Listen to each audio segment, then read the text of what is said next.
Good evening, friends and neighbors. I'm Peter Wagner. I'm a resident of Freeport, and I'm also the director of RSU5 Community Programs. And it is a pleasure to be here this evening for a program in partnership with the Freeport Community Library and the town of Freeport, which is our local candidates forum. I'd first like to give a quick plug for one of the programs from community programs that encouraged the creation of tonight's event, and that's our Civics 101 class that we offered for the first time this past spring in early 2025. It's a 6-week program for residents of Freeport where they can get up close and personal with the leadership that helps make Freeport the wonderful place that it is, and that it will continue to grow and get even better over time. Our inaugural effort was very well received, and I anticipate that in 2026 we'll do the program again. So I hope you'll keep your eyes open for that program in our brochures and take part if you're able. I'd also be happy to talk to anyone who has interest in that, so don't hesitate to ask after the event this evening. Now, we do have a few people to thank this evening for making this program possible. Specifically, we should thank Winter Giddings from FCL for conceiving the event, Chris Wolf and her town clerk's team for helping the candidates participate, and Tom Pierce at Freeport Community Television and his team for making this event accessible to people at home. This is being streamed live. It's a Zoom meeting, essentially. So that's live online now, and it also will appear on the town website in a few days. And thanks also, and especially, I guess, to the local candidates who are taking part in the program tonight, and to the residents of Freeport who have turned out in person and virtually to hear what they have to say prior to Election Day. And that's the whole idea here, is for all of us to be better informed voters. And finally, I'd like to say thank you to our moderator, Dim Grandpré. To be honest, our list of possible moderators began and ended with Jim's name. Jim and his family moved to Freeport in 1968 when his father was hired to manage Wolf's Neck Farm for Mr. and Mrs. L.M.C. Smith, and Jim has lived in Freeport ever since. There is something that's said about apples not falling far from their respective trees, and it just so happens that Jim just last week retired as the managing director of stewardship for Wolf's Neck Center. So Jim has spent a lifetime at the farm and really done commendable work. Jim also raised 4 children in Freeport, each of them attending Freeport schools. He's a man who's dedicated to community service, and he has served on many Freeport boards and committees over the years and decades, frankly, with a crowning achievement being named Freeport's Citizen of the Year in 2020. So thank you to Jim for taking on this role tonight, and he's now going to share some information about how this evening's program will proceed. So thank you, Jim.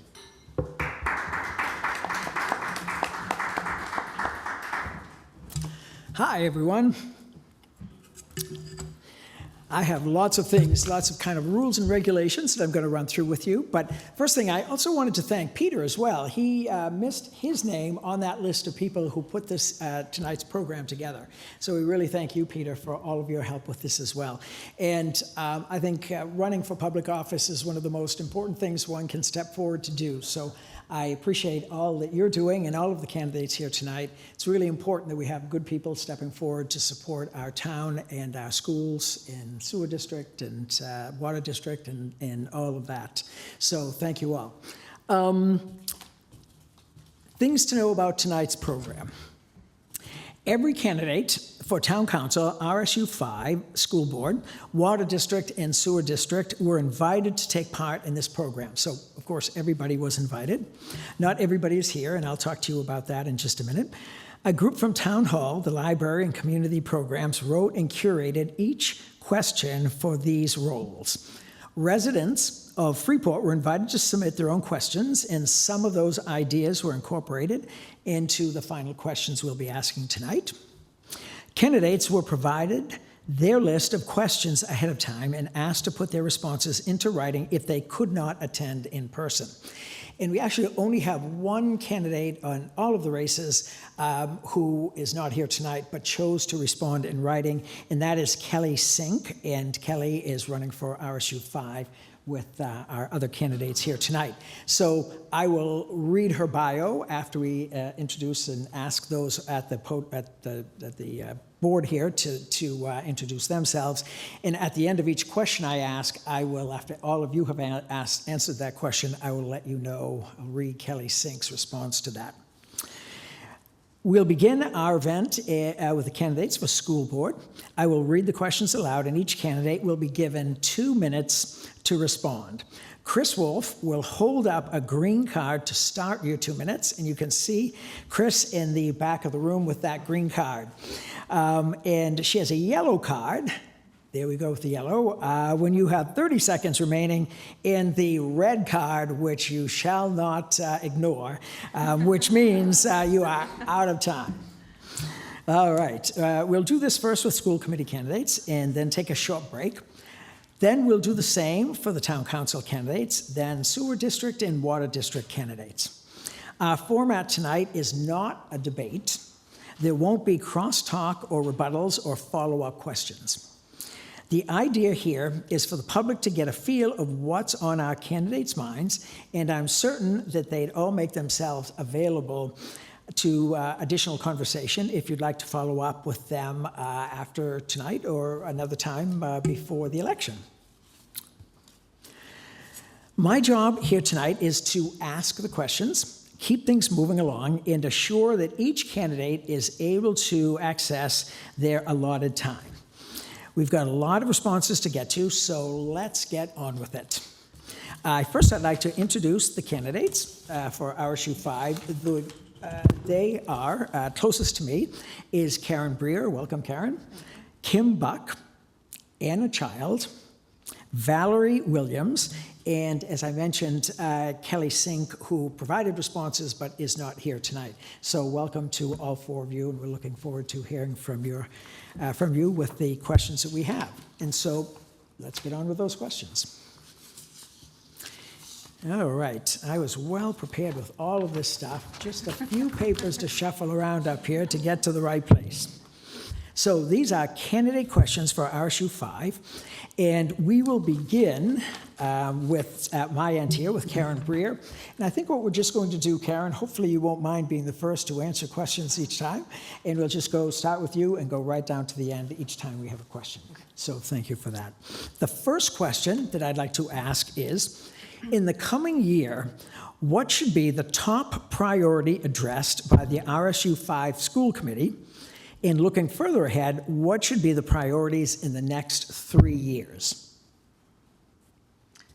Okay, well, thank you for being here. My name is Karen Breer, resident of Freeport. And I put top priorities. I'm running for a 1-year term. And my top priority is technology and AI. It's a rapidly growing area and will be ever changing.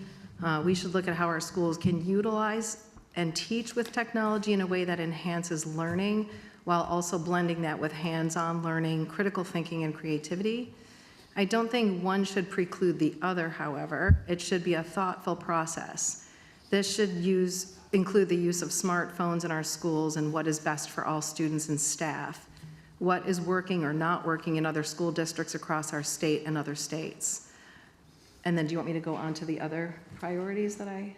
Yes, please. Okay. For 1-year priorities and 3-year priorities. Right, and then 3-year, I would say curriculum, looking at the subjects taught to ensure all types of learners are able to grasp and understand the material being taught. Are we using course materials that are backed by science and data? Does our curriculum align with our district's goals? Do all of the children that attend our public schools see themselves and understand others in the course materials?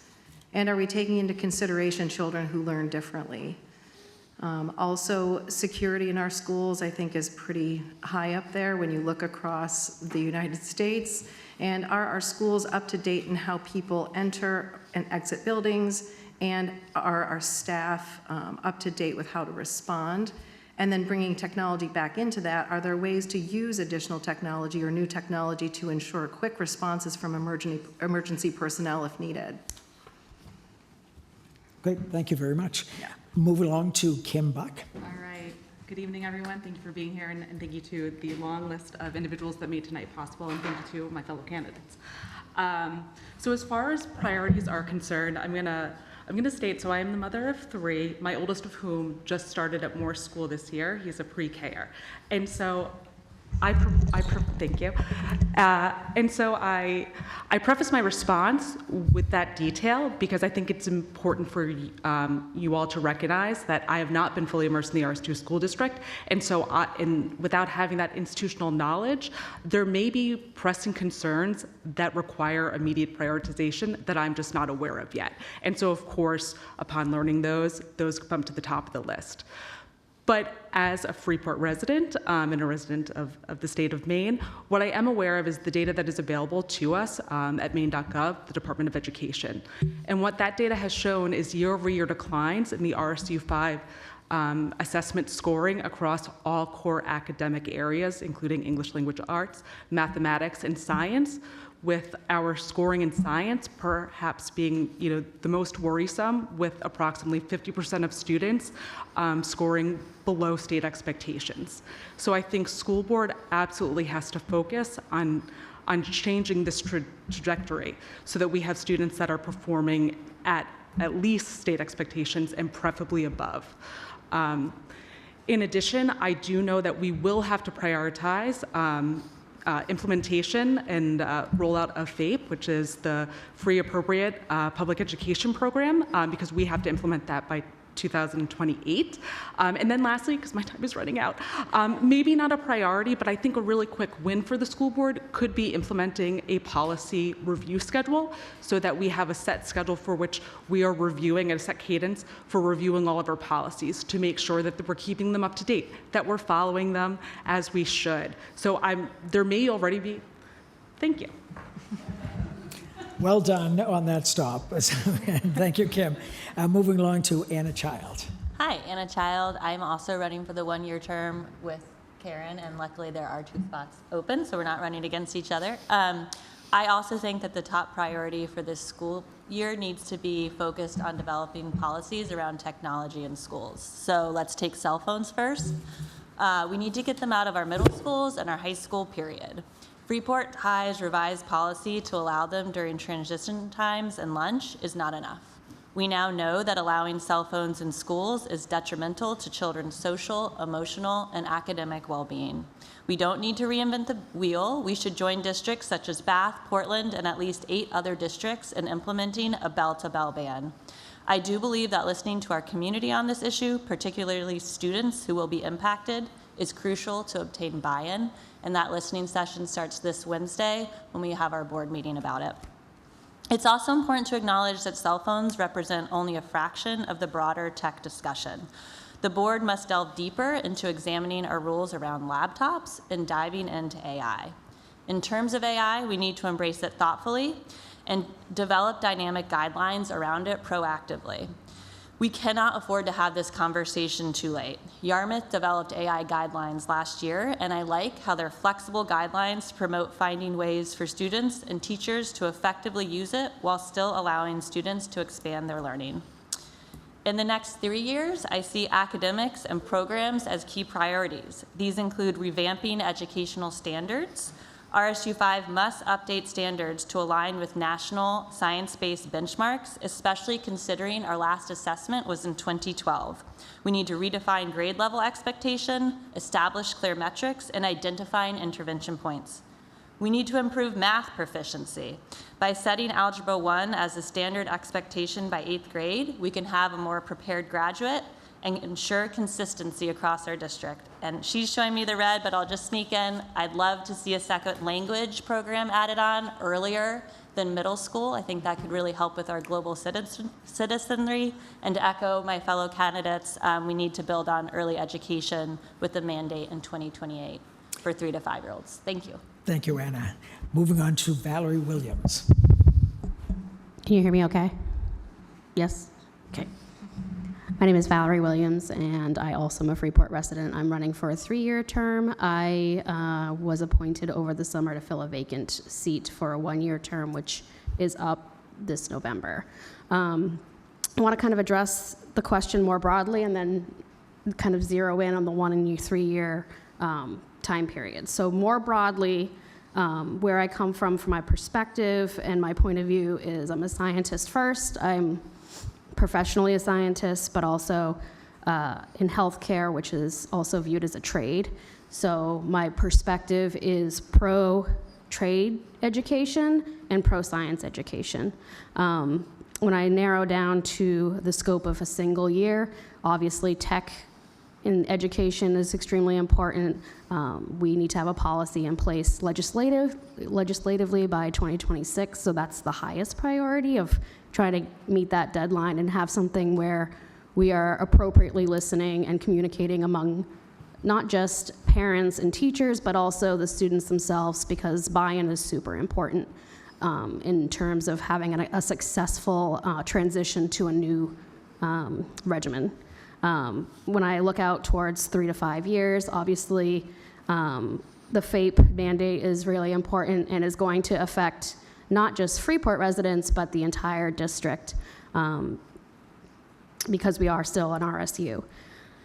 And finally, one of our biggest projects is we're starting our 5-year plan district-wide, and there have been listening sessions going forward, trying to kind of sketch out the portrait of the ideal graduate and what that looks like, and making sure that we're supporting whoever that graduate is and making sure they're getting the best education for the right future. Thank you. Thank you, Valerie. 3 people running for a 3-year term, 2 for a 2-year, 1-year term? Correct. Yes, Yes. Agree. right. Actually, David, I do not know the answer to that, so we should ask the candidates. 3 people running for 2 seats that are 3-year terms, and then 2 people running for 2 seats that are a 1-year term. And I should have clarified, like, fellow candidates, I'm running for a 3-year term, like Valerie is. Yes. And then Kelly's the third. Sounds like we have that figured out. So I want to thank you all for a great job answering the first question. I should then acknowledge that I have not done such a good job as moderator, because actually the first thing I was supposed to ask you to do is take 1 minute each to give us a little bit of a bio about you. And so I will ask that we step back or forward, and I'd invite each one of you to just take a minute to... I will get to Kelly once we are done with the current candidates. I have her bio here, which I will read, and her response to the first question once I've asked them to complete their bio. So, Great. Please. Great. Hi, again, I'm Karen Breer. I am a resident of Freeport. I have lived here for the past 17 years. I married my husband in 2009, who had 2 children already in the Freeport school system. So I have 2 stepchildren who are adults. One is 30, one is 26. One lives like a half a mile from me right now, living in Durham. And they're both still in Maine, out on their own. And I have an 11-year-old who just started Freeport Middle School this year. And she is an adoptee. And so added to our family again. And one of my stepkids is also an adoptee. And so education has been a passion of mine for many years. I've been an experiential education educator, outdoor educator. I've never worked in a public school, but I have volunteered my time at Mast Landing and continue to volunteer my time for the Bounce program. Oops, sorry. All set. Thank you. All right, Kim. All right, Kim Buck. So I was born and raised in Long Island, New York, but I've been coming to Maine for my entire life. My aunt and uncle lived here in the mid-coast of Moldoboro, had a small farm. And so I loved Maine so much that I ended up moving here for college. I went to Bates College, class of 2007.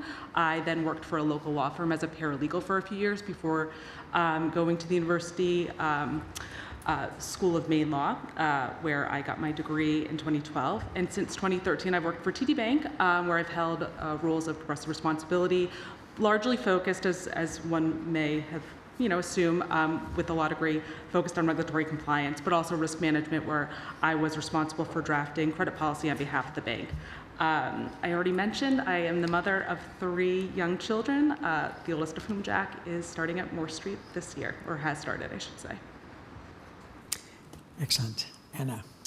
I'm Anna Child. I joined the board in January. I was appointed by the town council when there was a mid-year resignation, and am now running for the 1-year term.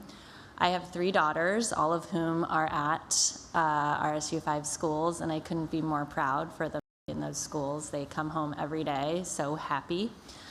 I worked for a long time in international fisheries development, but I have always had a passion for education, particularly early childhood ed. And I love being on the board. Just being on it for a short 8 months, I've learned so much. And I also served on the Freeport Planning Board for over 4 years. Thank you. Thank you. And Valerie. My name is Valerie Williams again. I am a lifelong Mainer. I was born in Lewiston. I grew up in Oxford Hills. I went to UMaine, and I've been in Southern Maine ever since. Lived in Portland, then Gorham, and now, of course, Freeport since 2016. I am also entirely public school educated. I am a first-generation college student in my family. I use TRIO programs to help me get into college because my parents didn't have that experience. So that perspective I don't find to be common in the Freeport area, and it's one of the many ways that I champion that perspective of the blue-collar families that are less represented in Freeport generally, and then TRIO with the funding and the dynamic landscape federally. I find being part of the local landscape is really important. Thank you. Thank you. Thank you. So we have one candidate that I mentioned to you earlier tonight who is not here, but did provide us with a bio and a response to each one of the 5 questions we'll be asking. Her name, as I mentioned earlier, is Kelly Sink. And so now I'll read her bio, and then I will read her response to the first question that we asked all of our candidates. So this is Kelly Sink's biography. I have called Freeport home now for almost 10 years and am first and foremost the proud mom to 2 great kids, a 6th grade and 8th grader who have grown up in the RSU5 schools. Before moving to Maine, I worked as a behavioral neuroscience researcher at Emory University in Atlanta. Since adopting my children, I have focused my energy on supporting the schools and organizations that make Freeport a vibrant and welcoming place for all. To this end, I have served on the Elementary Parent-Teacher Committee, have coached the middle school tennis teams for the past 2 seasons, and regularly volunteer in the schools. For the past 3 years, I have also had the privilege of serving as the director on the RSU5 School Board, where my focus has been to keep students at the center by advancing policies, budgets, and practices grounded in evidence, aligned with district goals, and guided by respect, empathy, and equity. Beyond the schools, I have contributed to our community through the Town of Freeport's Social and Racial Equity Committee, and currently serve as Vice President on the Freeport Conservation Trust Board. When I'm not volunteering or enjoying time with my children, you can usually find me reading the latest news, cycling, taking pictures, or playing tennis. That's Kelly Sink. And you might recall the question that we asked first was, in the coming year, what should be the top priority addressed by the RSU5 School Committee? Looking farther ahead, what should be the priorities in the next 3 years? And I will now read Kelly Sink's response to that question. This year, the school board's top priority is helping develop a strategic plan that sets a clear vision for student success and outlines our district priorities for the next 5 years. This plan will ensure our budgets, policies, and programs reflect the community's priorities and the needs of our students. Some key priorities I expect the strategic plan to capture include student mental health and well-being. Student success depends not just upon solid academics, but also emotional wellness. We need to ensure that our students have access to counseling and crises intervention, mental health programming, social emotional learning, and supportive school environments. Responsible use of technology, preparing students for a rapidly changing world, means guiding them to use digital tools, including AI, safely and responsibly. We also need clear policies on smartphones and social media in schools. Strong programs and staff, As budgets tighten, we must continue to provide our students with a rigorous and equitable educational programming by protecting arts, athletics, advanced courses, special education, and extracurriculars while supporting teachers and competitive pay, professional development, and a positive workplace culture. Together, these priorities will help ensure every student has the support, skills, and opportunities to succeed. We'll move now to the second question for our candidates, and I begin by asking Karen Breer, what are your thoughts on the role that transparency and community involvement should play in school committee decisions and decision-making? So, never having served on a board before, my thought on this would be that the community and parents should be involved in discussions and bringing ideas to the board, which I believe has happened and will continue to happen. I think we have a pretty passionate town, which is great. And I've attended many board meetings myself and plan to be at the one coming up this week as well, because I have a passion about technology and ceasing cell phones in schools. But I do think that we need the community to bring ideas forward and to bring those discussions forward so that there are many thoughts going into the decision-making. I think the decisions should be the board, but the ideas coming from the community are very welcomed. Thank you. Next, Kim Buck. So I agree with everything Karen just said. I think, as school board members, we are elected. The community members are constituents. And so we have a duty to ensure that we are being very transparent in all that we do.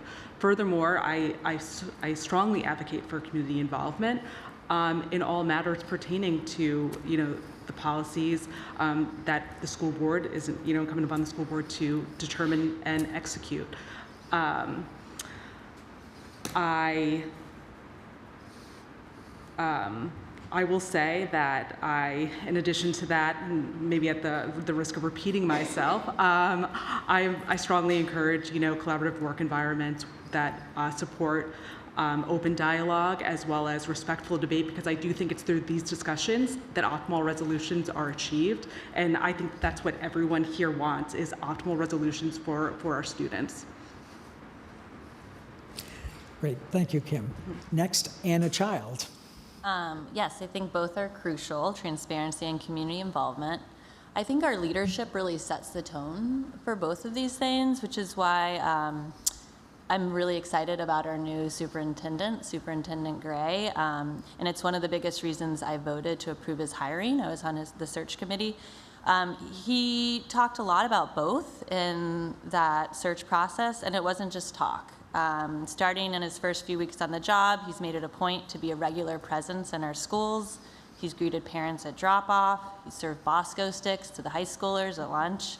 And he's joined many morning meetings on the rug with our youngest learners. And this kind of hands-on approach builds trust while also making our leader more approachable. And I really believe that his strong leadership skills in these areas will promote transparency and community involvement at all levels of decision making. And that's already happening with open listening sessions with the staff on the upcoming budget and creating an early childhood transition task force. And really, since I've joined the board, I've seen how valuable community input is during board meetings. And I like it when we hear a diversity of opinions. I think that's really important to the process. I really enjoy listening, and I try not to judge, and I try to learn from every comment people make, and at the end of the day, to help ensure decisions best reflect what our schools really need. I think it gets tough because the way decisions are made, it's confusing and people are busy. Who's in charge of what are all these committees, when do all these meetings happen? And I do think communication should be bolstered and further disseminated within our community about what the board's scope is, what the objectives and goals of each of the committees are, maybe even meeting reminders, and thinking creatively about how to get communication like that out. And we need to seek out marginalized voices that we don't typically hear from. Thank you, Anna. And now, Valerie Williams. Thank you. I think I'm just going to build on what Anna just said. Yeah, I agree, and diversity of voices is one of the reasons why I'm running. Just building additionally on what Anna said, but also on my own bio, because I believe that I am the only person geographically north of 295 that's running for a seat on the school board currently. There isn't any Freeport person north of 295 currently on the school board other than myself. It's not required. Districts don't exist for school board, but I think we all understand that the districts are there for a reason. It's representation. I would represent the north part. If you put my address into Apple, it says I live in Brunswick. So I'm pretty north of Freeport. In terms of transparency, I would encourage anyone with any interest in the school board to go to RSU5.org. Every single meeting is up there for your viewing pleasure. We live stream every single meeting. We are fully transparent, and we are also governed by the laws that require that if anybody asks us for any kind of communications regarding any single topic, we provide that information. It's all there for the asking, and I would encourage anyone who's interested to please ask. We are hiding literally nothing. I want people to ask me. I'm encouraging people to ask me. If anybody has any issue they want, reach out to the board. That's board@rsu5.org. It emails all of us. We want to hear from our public. But in terms of what our goal is, when we join the board, we take an oath to the U.S. Constitution, and our primary obligation is to the students, not to the voters. And that's what makes it hard, because we're making our decisions based on what we think is best for our kids, not necessarily what's best for the community at large. Thank you, Valerie. And now I'll read Kelly Sink's response to that question. I believe the school board should always operate with transparency and welcome public input because it strengthens accountability and builds community trust. While the board is not obligated to follow every suggestion, community feedback is an important source of insight that helps us make better decisions. In my 3 years on the board, I have seen input from parents and community members influence our choices. And I have also been a part of decisions where we took a different path.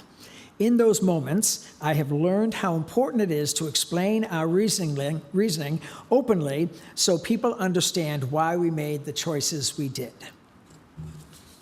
And now we'll move along to our third question. That third question is, what is your stance on the role that input from parents should play in the curriculum development process in RSU5? And once again, we'll begin with Karen. All right, thank you. Well, parents know their children best, and they know how they learn. If a parent has information on how our curriculum could improve and can speak to that, they should bring it to the board for sure. Then the board should listen and evaluate the information. It's important to speak up about what is working well and what could be looked at for change. I recently attended one of the focus groups that our new superintendent and assistant superintendent put together.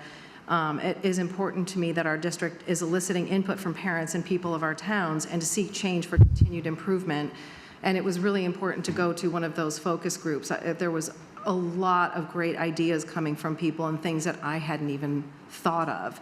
So definitely parents bring information there's a lot of great people in our community, so definitely bring it to the board. Thank you. Thank you, Karen. And now Kim Buck. Yeah, and so I will echo something that Karen just said. You know, parents do know best, and you know, to sort of reiterate what I said in response to the prior question. I think I strongly encourage parents to be involved and to give us feedback to know, you know, what is important to them, and to sort of pivot off something that Anna had said about the new superintendent, and we've mentioned, you know, the next 3 years we have to implement this FAPE program. They did implement a FAPE task for. So all local community members recently received an email, I'm sure many of us, if not all of us in this room received it, looking for community input in how we're going to implement. I think that's great. I think that's a wonderful practice, and a practice that I don't know how commonly it's been employed in the past, but certainly I would encourage it to be employed going forward. Thank you, Kim. Anna Childs. Yeah, agree with you both on it's crucial that we create avenues for parents to share their perspectives, whether it's through emails to the board, public comment at meetings. We do have a curriculum and program development committee, which I've recently joined. Those meetings are open to all. Would love to have you. I think what's frustrating sometimes for parents is that curriculum issues raised do take time to be addressed. For instance, we've received feedback from a concerned parent group regarding reading instruction. And although I know this is something that leadership is examining closely, it's not something that can be addressed immediately. I do want to emphasize, though, that when we hear from parents with input about the curriculum, we take it seriously. I will also say that it's important to strike a balance. While parental involvement is useful, there can be instances of parents becoming overly involved and getting too much into the nitty-gritty of the curriculum.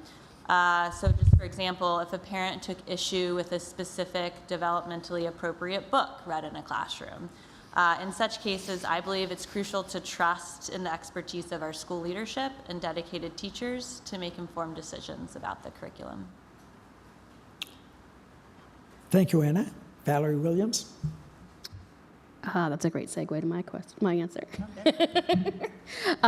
So I was going to also mention the curriculum committee. Obviously, I'm not on it, but Anna is. It's open to all. And then also I wanted to mention, because I suspected this is where the question was going, about specific topics and parental involvement in specific topics.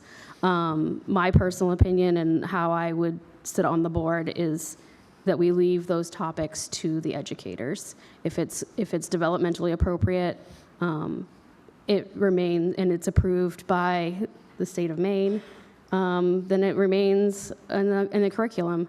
I think Jill Biden said it best. All books belong in the library. Thank you. Thank you, Valerie. And now I will read Kelly Sink's response to that question. Administrators select curriculum that aligns with district goals outlined in the strategic plan, which is being developed this year. Creating a new strategic plan relies on stakeholder input to shape the district's long-term goals and priorities. Thus, parents can influence school curriculum by engaging in the strategic planning process to help to set the district's overall long-term vision and goals in the coming years.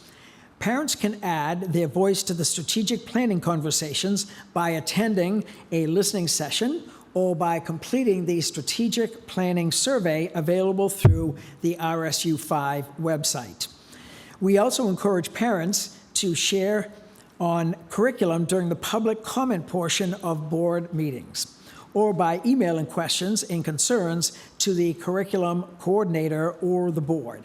Parents who want to learn more about curriculum updates are welcome to attend the recurring curriculum and program development committee meetings. Dates and times are posted on the RSU5 website. And now we'll move on to question 4.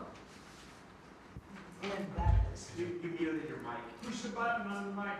Oh, goodness. How was that? Okay, thank you.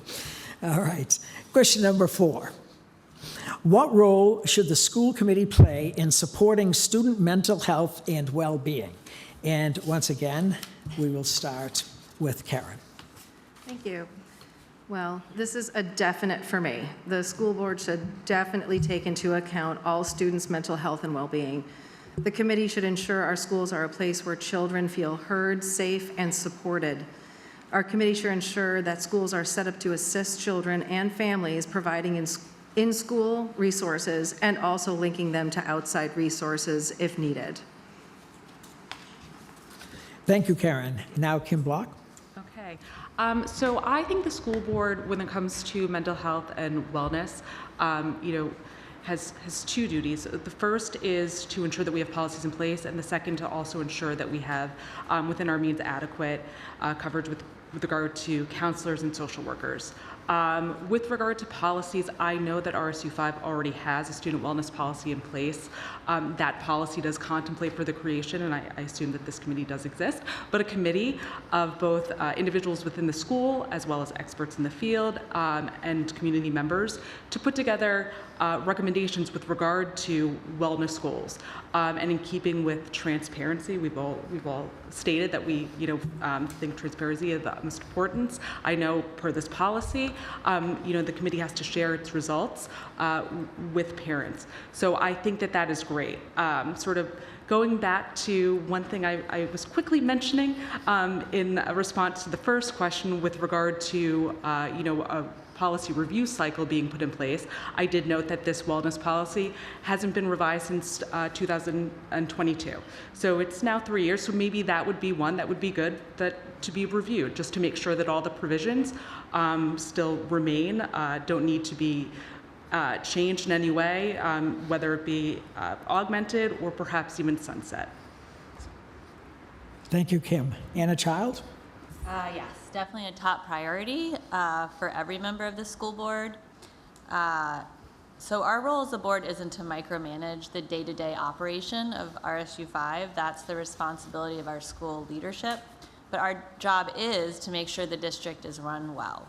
And within that operative, our guiding principle, as Valerie has mentioned, is to make sure the children's interest comes first. And to me, this means centering our actions around what is best for the students in every aspect of our work. A quick example of how we did that last year during the last budget cycle, when parents and teachers expressed concerns about cutting a 4th grade teacher due to unique challenges in that grade, the board stepped in to advocate for retaining the teacher. And by preserving the 4th grade teacher position, we ensured smaller class size and better support for those students' needs. Thank you, Anna. Valerie Williams? Yep. So I'll start by talking a little bit about social emotional learning. That's one of my children's favorite aspect of school is SEL learning. The fact that my child is parroting this information to me tells me that it's working. I think it's super important to keep a mind on their mental health as much as their academic health. They're kind of hand in hand. A child who's not feeling great emotionally or socially is not going to be doing well academically. And I think treating a child holistically is extremely important.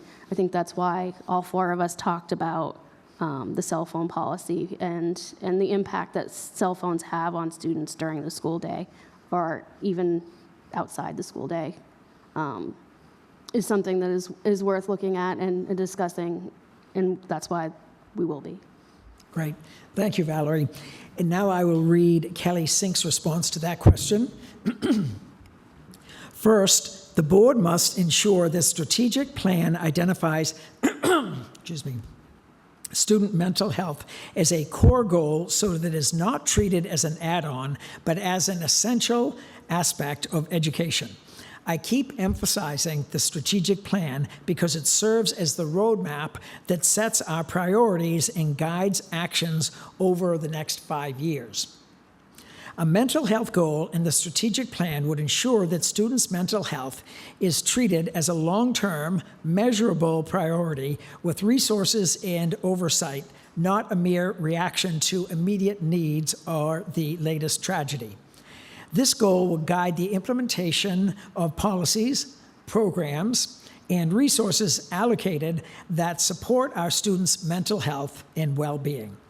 It would also establish the measurable benchmarks that help us track progress, such as counselor-to-student ratios and student survey data.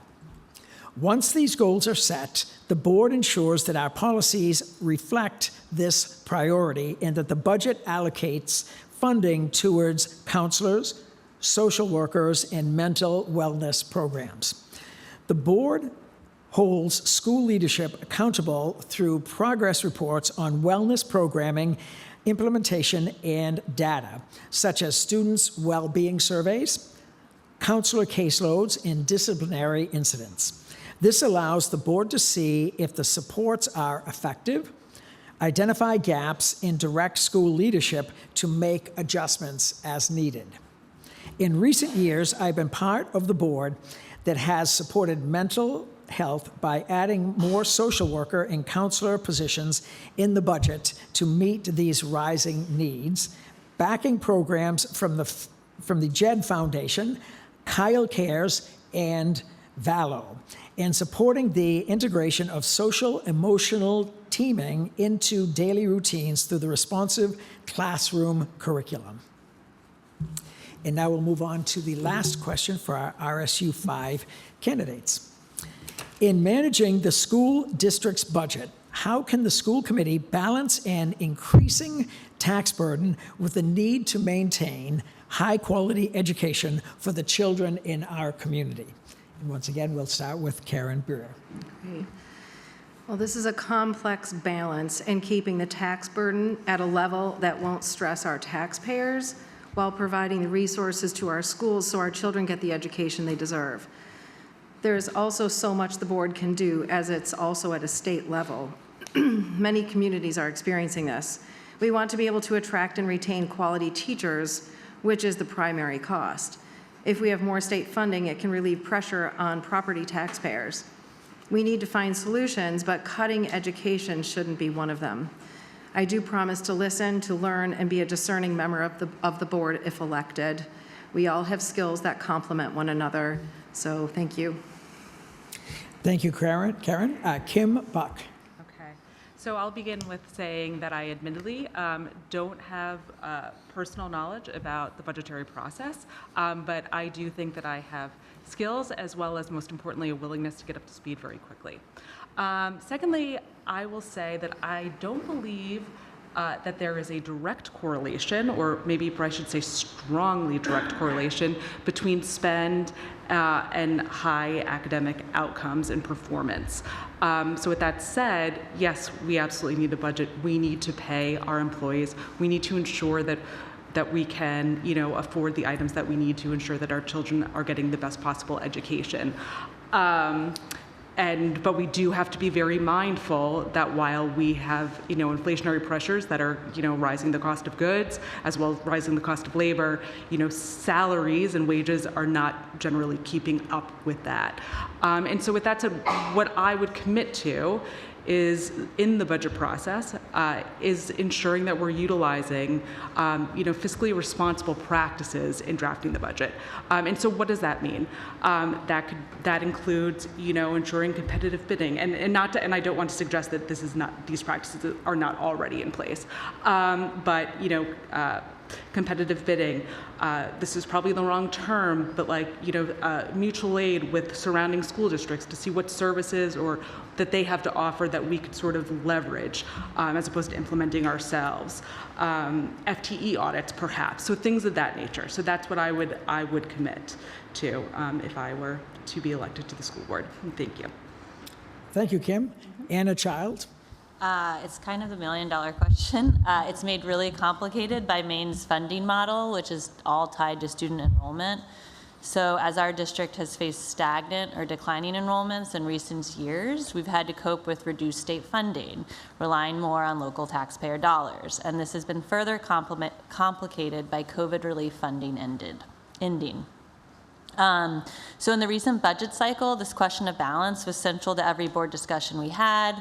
We made really tough decisions regarding staff reductions and retainment, considering input from teachers, principals, parents, students, to ensure choices aligned with the children's best interest while being fiscally responsible. It's really going to be the same process every year unless the state funding mechanism changes, which I've heard is not likely in the near term. I agree with you, though, that we need to really look at how we're deciding some of these issues, taking a look at health insurance, ensuring competitive bidding, et cetera. But we are going to have to carefully evaluate what we can afford to let go of and what is indispensable. Fortunately, our superintendent leads this process and provides recommendations to the board, but just like last year, we will evaluate beyond that.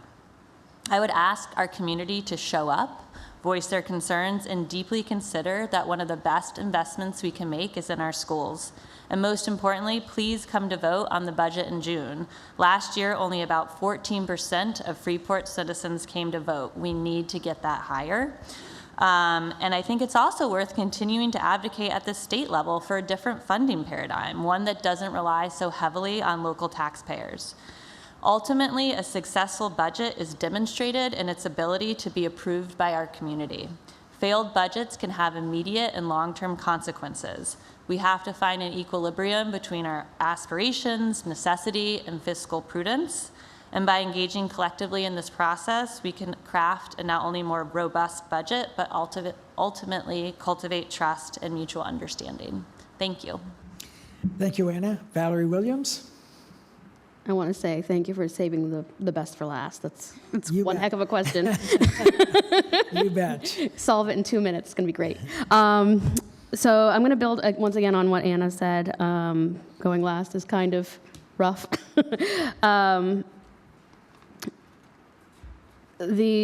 For me, the communication piece is the most important piece, and knowing what to expect. Something that's been communicated publicly in our meetings by the superintendent is if we do no changes whatsoever to anything, the budget will increase 7.71%. That's if we just maintain current state, given expected rises in teacher salaries that's contractually necessary. So obviously, something has to give. The way our schools are funded, as Anna already mentioned, is not something that is going to change in the next year. Costs are going up. Hard choices will likely need to be made in the spring. And it's up to the superintendent to recommend what he thinks is best, because he's ultimately the person running the school, not the school board. And the school board will review those changes and hopefully, in concert with feedback from the community, will come to something that we can all agree upon and vote for in June. But that's not solely the board's decision, because the board is willing to listen and does listen. Last spring's budget process was rather contentious, and part of that was because the community came in and didn't agree with what the previous superintendent had put forward. So it's up to our community to come out when they don't agree. And I think that's what, regardless of who gets voted in and is serving in March, that's the real answer, is the community can tell us, and using that guideline. Thank you very much, Valerie. And now I'll read Kelly Sink's response to that question. This is a challenging question. Looking ahead to fiscal year 27, contractually negotiated wage and benefits will make up a significant portion of our budget. That is about 82.5%, and are expected to rise by about 8.6%, or $3.16 million. This single factor alone will drive the overall budget up by 7.1%, before accounting for any other needs. Inflation is also pushing up the cost of goods and services, meaning we will likely face difficult choices about what must remain and what can be set aside. Striking the right balance between what we value, what we need, and what we can responsibly afford is a complex decision that should involve open dialogue among administration, staff, and the board. As board members, we should respect administrators' expertise and assume they have an understanding of the needs in their schools, while also asking thoughtful questions to ensure their requests are sound and promote the goals of the strategic plan in a fiscally responsible manner. Ultimately, a budget is only good if voters will support it. So with these pressures in mind, the board must carefully weigh what budget increase is acceptable and be prepared to defend our decisions to taxpayers. That concludes the 5 questions that we had for our RSU school board candidates. I have to thank you all very much for participating in tonight's candidate forum. We certainly appreciate your thoughtful answers and wish you all well in your candidacy. So we're going to give you a chance to step away, and we're going to take a 10-minute break, and then we'll get the town councilors up here and see what they have to say. So thank you very much. Thank you. Welcome back, everyone. We're now going to begin or continue our candidates forum with our town council candidates. So with us here tonight, we have Dan Pilch, closest to me, running for District 1, and next to Dan is Ken Sparta, who is running at large. I appreciate that they both chose to dress alike tonight. I think that's helpful, so thank you for that. And now we'll begin with our first question. What do you see as the most pressing issue facing Freeport today, and how would you address it? And we'll begin at the other end of the table this time with Ken Sparta, and then move to Dan Pilch after Ken has answered that question. We're going to do our bio first. Right you are. I just wanted to make sure you guys were paying attention. We paid attention. We were both here and we paid attention. My name's Ken Sparta. I live down on South Street. Before that, I lived down off the Litchfield Road. I've been in Freeport for about 30 years. I have a kelp and oyster farm here in Freeport, as well as Freeport Oyster Bar, Sparta's Sips and Subs, and I just started a company that's making a veggie crumble that's like a meat substitute. And I moved that production from Georgia up here to Maine. I have an awesome son, and if you go by my house, you'll know which house is mine because he works on cars often, which I'm really happy about. He is a dynamic young man, and I'm happy that he was able to be raised here in Freeport. And really, that's all that's important about me. Dan. Thanks. Thanks to everybody for organizing this, and thanks especially to people showing up, because I know sometimes it's a little hard to get out and listen to people speak about town business, and I appreciate people coming out. My name's Dan Pilch. I've been in Freeport for a little over 20 years. I live up on top of Torrey Hill now on Quarry Lane.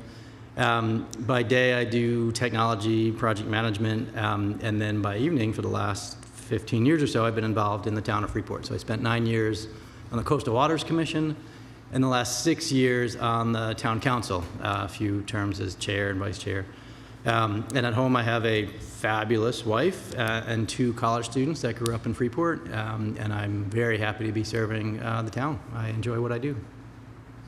Great. Thank you, Dan. All right, so now let's begin with that first question, and I'll read that one more time. What do you see as the most pressing issue facing Freeport today, and how would you address it? And again, we'll begin that with Ken. Absolutely. So I am very concerned about the tax issues that are facing our folks here in Freeport. And I'm most worried about the fact that we have this awesome downtown that was incredibly dynamic and had lots and lots of visitors. And other than this past weekend, which was absolutely wonderful, we are seeing fewer and fewer people coming to these stores. That makes all of that commercial real estate less and less valuable. Eventually, that'll catch up to the town in the form of assessments, and the taxes that came from those higher assessments will then be put at the feet of the folks that live here in Freeport. And as far as what would I do about that, you know, we need some more development. We need that downtown. That will help us balance off that lost assessment that we're going to be seeing over the next few years. And that's what I'd be working towards. Thank you, Ken. Dan? A few years ago, there was a guy running for governor, and he said that the chief challenge he was after was, how do we grow the place without messing it up? And that's sort of what I see our chief challenge is in Freeport. We're all here because we love Freeport. None of us are here because we're forced to be here And in order to maintain that love of the town, we need to grow. We can't leave things as is. We'll have these tax problems that Ken's talking about. How do we grow it without messing it up is challenging. Because when we hear from people, what do we want in Freeport? We want a vibrant downtown community with stores that attract visitors, with stores that are of interest to people that live here. We also want to maintain our rural character. So we want houses on big lots that are nice to drive by, and we want agriculture in town. We also want a lot of new housing of all different kinds, affordable housing and just housing of different stripes. So it's not easy to balance all that. And at the town level, we can't make it happen. We can just set the conditions to allow it to happen. So we can say, we'd love to see growth here and we'll incentivize it. We'd love to see this kind of growth over there and we'll incentivize that. It's not easy to do, but I think that's our biggest challenge. And that's why I'm running for town council, to continue that kind of work. The next couple of questions, I think, get to the nuts and bolts of how that happens, but that's how I see the challenge. Thank you, Dan. Our next question, how do you plan to balance growth and development in keeping with the recently adopted comprehensive plan and downtown vision while preserving Freeport's rural character? Ken? Sure. So I have a unique perspective, well, probably not a unique perspective, because I think a lot of us like to move downtown after we've lived out in the outer reaches of Freeport. I definitely lived in a very rural area. There was no walking to coffee when I lived out on the Litchfield Road until Bessie's opened up, and they were never open early enough for me. And now I live downtown, and it's absolutely spectacular. No longer a rural area. To me, the balance for this town is easy. If we want to keep that rural character and we want to grow, we need to grow downtown. We used to have a lot more residents downtown, and we need to have them back there again. We also need to have opportunities for those residents within walking distance. And yeah, we can't make somebody open up a 5 and 10 that used to be in Patagonia. But there are ways that we can work with other organizations within the town and also incentivize people to do things that we'd like them to do in the downtown area. So that's my plan. Dan? Yeah, like I said, it's a little tricky. The right answer is to grow downtown, like Ken says, right? And in order to do that, we need to balance the needs of all the different people that use downtown. So we have over 2 million visitors a year that come to Freeport, most of them coming downtown. That's a giant asset for us. They come because it's enjoyable.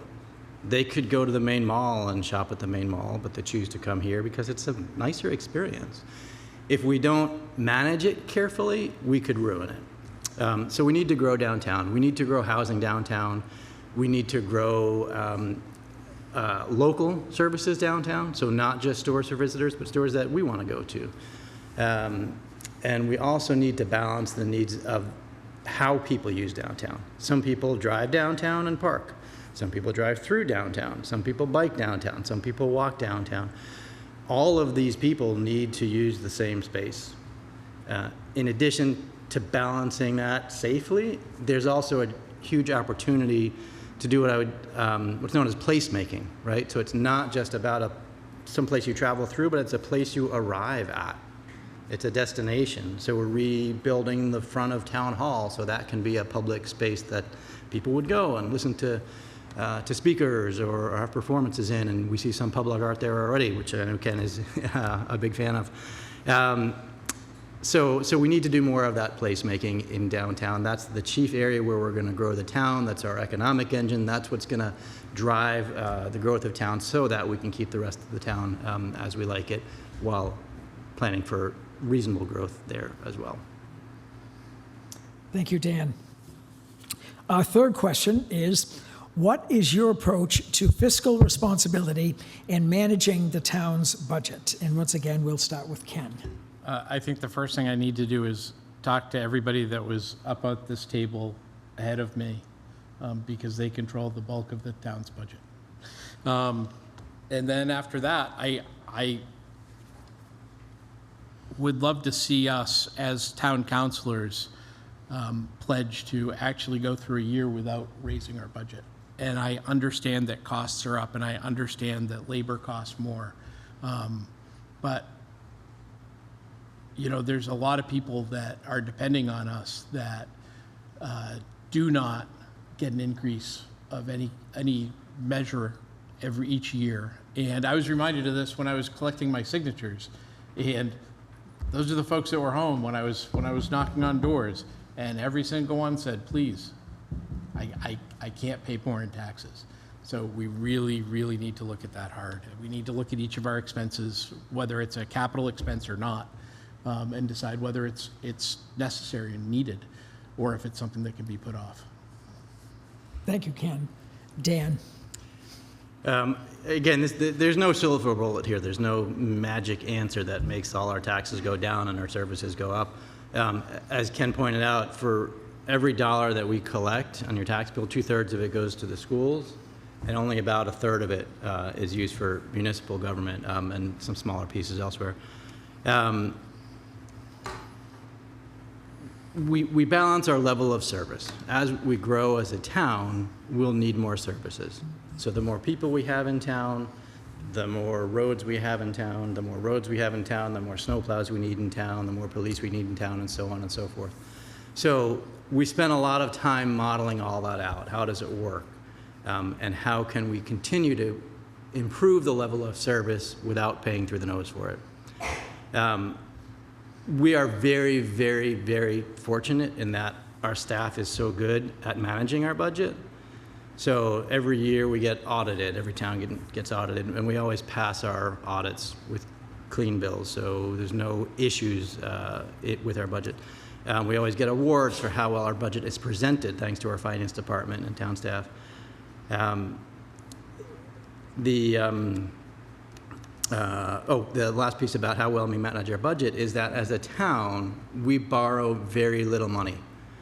Most towns, and every year on the state ballot, there's usually, do you want to borrow another $10 or $50 million to work on transportation in the state? We very, very, very rarely put those questions to residents in the town of Freeport. We paid off all of our debt save for two things, which are new. One is the sidewalk on the bridges over the highway. And then the other is we had to buy a new fire truck that made sense to pass a bond for. Those are the only two things we owe money on. So we're trying to be as responsible as we can.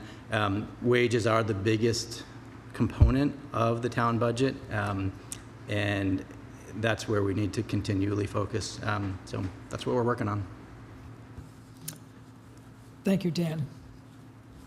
The fourth question we have for you tonight is, what role should the town council play in addressing climate resilience and sustainability? And once again, Ken. So we have a lot of different committees in our town that actually touch upon climate resilience and sustainability now. And we have a great climate action plan too, thanks to the Sustainability Committee. And I feel like using their guidance to drive some of our decision-making is very important, especially as somebody who makes their living off the water and sees things changing out there incredibly rapidly. And, you know, having seen the level of water coming up and over the town dock. At the same time, you know, one of the guiding things that all of us that work in my different companies say is, you know, we run these companies and we try to run them as environmentally sustainably as possible. You cannot be environmentally sustainable if you're not economically sustainable. So that's going to be the first driver. I said you can't be environmentally sustainable if you're not economically sustainable. So that is going to be the first thing that we need to check off. Does this make good sense? Are we getting enough bang for our buck by making this decision? At the same time, there's going to be more and more and more that this town needs to deal with as we start facing climate change. Thank you, Ken. And Dan. So our planet is warming. Our oceans are rising. as impressed as I am with the powers of the town council, it's unlikely that we can solve those problems on our own. Even if we dress alike? Even if we dress alike and all wear beards. But it doesn't mean that we do nothing, right? It doesn't mean that we sit back and say, not our problem. So we can and have showed a leadership role when it makes sense to do so. So one of the things we wrestled with over the last few years were housing codes. So as we have better technology to build houses to make them more energy efficient, we encourage people to do that. So a few years ago, we said the state requires you to build to a certain level. In Freeport, we're going to require you to build to a higher level so that your house is more efficient, so that you don't have to spend as much money heating your house and cooling your house. And then other towns around us began to say, oh, Freeport's doing it, Portland's doing it, maybe we should do it too. So that's the way we can have an impact that's beyond just the borders of Freeport. Recently, it's worth noting that the state kind of caught up to us as well and said, well, okay, now the whole state should do what Freeport's doing. And then we said, well, should we now go further? Should we go even beyond the state? And we did, we almost went there, and then we called it back because it would raise the cost of building housing. And we talked earlier about how we need a lot of new housing of all different kinds in Freeport. And the more expensive it is to build a house, the less houses that are going to be built. So like with many other things that I've been talking about tonight, it's a balance. We can't do nothing. There are things we can do, there are things we have done, and there are things we'll continue to do. Thank you, Dan. Our final question for our town council candidates is the following. What is your position on current and potential affordable housing initiatives in Freeport? I'm for them. And both affordable housing and workforce housing. I have many employees, and one of whom proudly just moved to Freeport. She's thrilled. But it was out of her reach for a long, long time.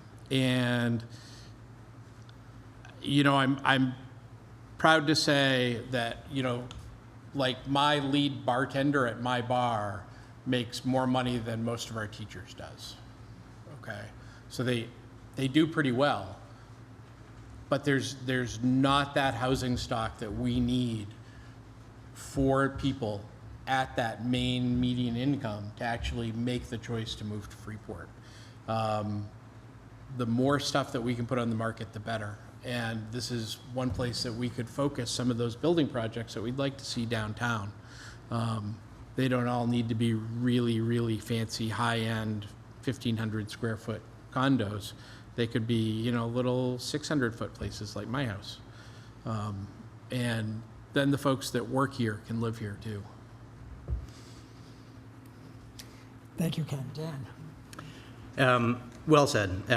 My greatest fear is that my two kids won't be able to buy a house in Freeport if they want to. They may not want to, but it's something I can't control as much. We need affordable housing. We need all kinds of housing. There's what I'll call little A affordable and big A affordable. Big A affordable, there's a state definition, it's subsidized, there are rules, you need to earn below a certain level of income in order to be eligible for that kind of housing. We need that. We're lucky in that we have 183 units of affordable housing managed by the Freeport Housing Trust. They're a fantastic partner. They're a nonprofit, they're separate than the town. We support them in a number of different ways. But again, the town doesn't build houses. The town creates the condition for people to build houses. The town creates the conditions for Freeport Housing Trust to build affordable houses. We have a new project going in. I say we collectively have a new project going in off of Varney Road for 42, I think, additional senior income limited housing that's, I think, under construction as we speak. There are 2 new projects being proposed for downtown. One of which I know is I'll say little A affordable. It's not subsidized, there's no income limits, but it's meant to be purchased by people with area median income housing, or area median income. So think 1 or 2 bedroom apartment that you can buy for $300,000 or maybe $400,000, which is lower than a lot of the stuff that's available in Freeport. So we need that kind of housing as well. We need it all. The town can and has been involved in setting the conditions by taking care of the infrastructure. If there are sewer lines or water lines, which we'll hear about tonight, that we need to manage in order to allow for the housing, then we should do that, and we have been doing that, and we'll continue to do that. Great, thank you very much, Dan. So that concludes the 5 questions that we had for our council candidates.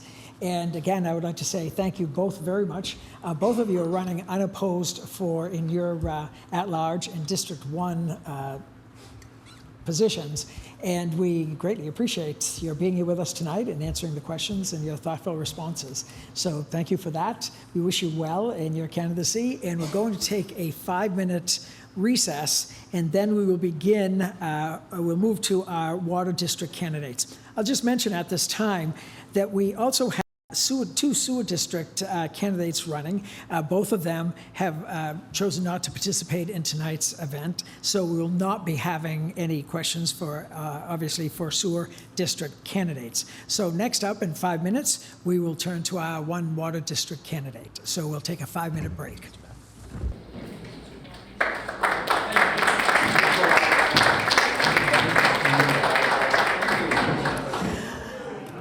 Hello, everyone.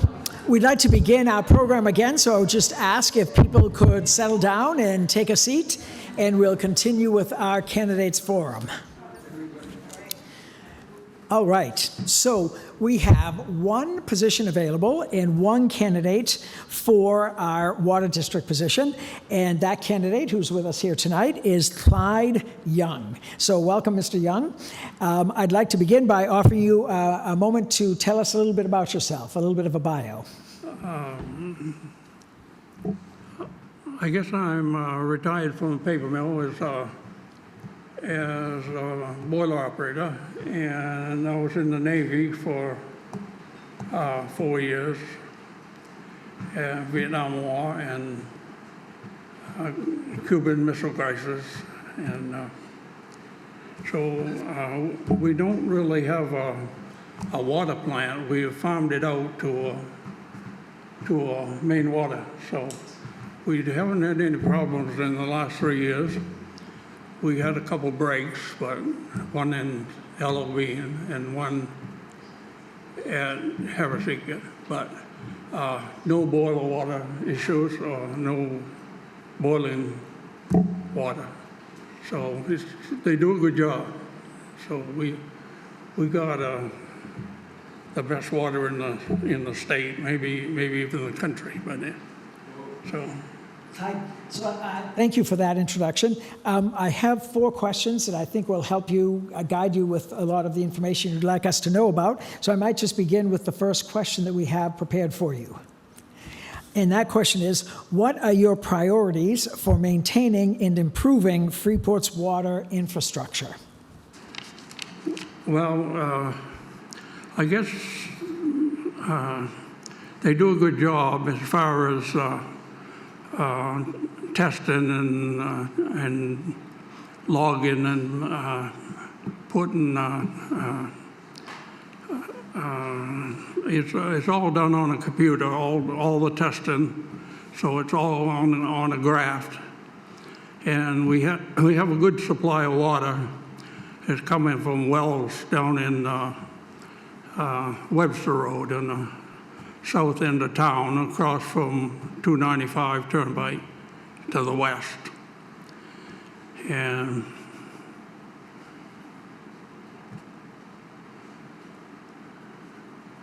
so that's about all I can say about that, I guess. Great, thank you.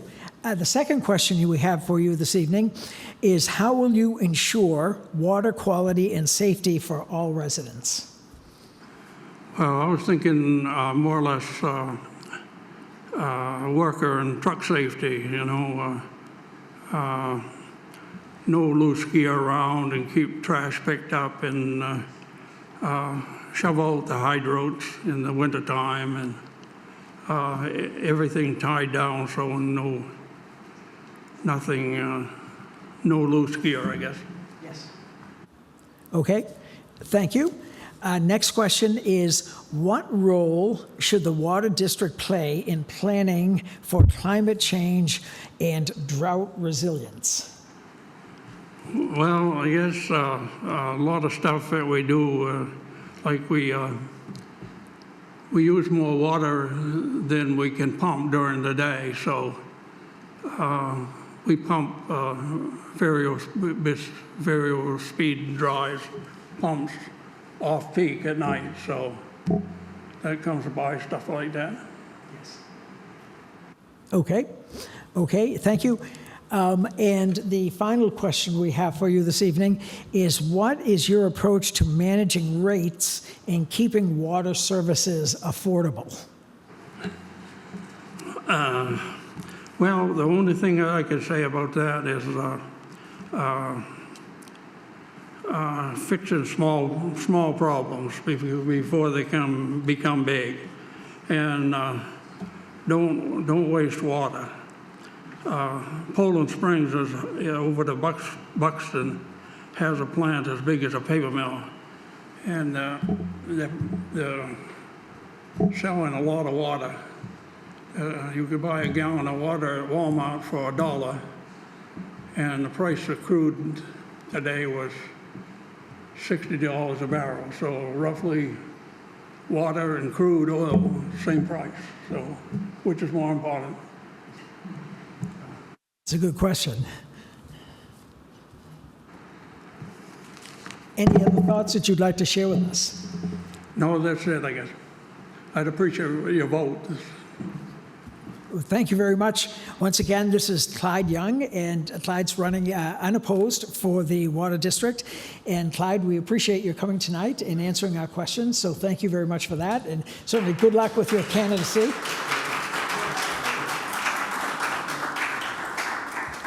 So this concludes our candidates forum, and I would like to thank again all of those who participated in tonight's forum. It was very helpful. We appreciate your thoughtful answers. We wish you all well in your upcoming election. And with that, we'll bring our candidates forum to a close. Thank you all for watching.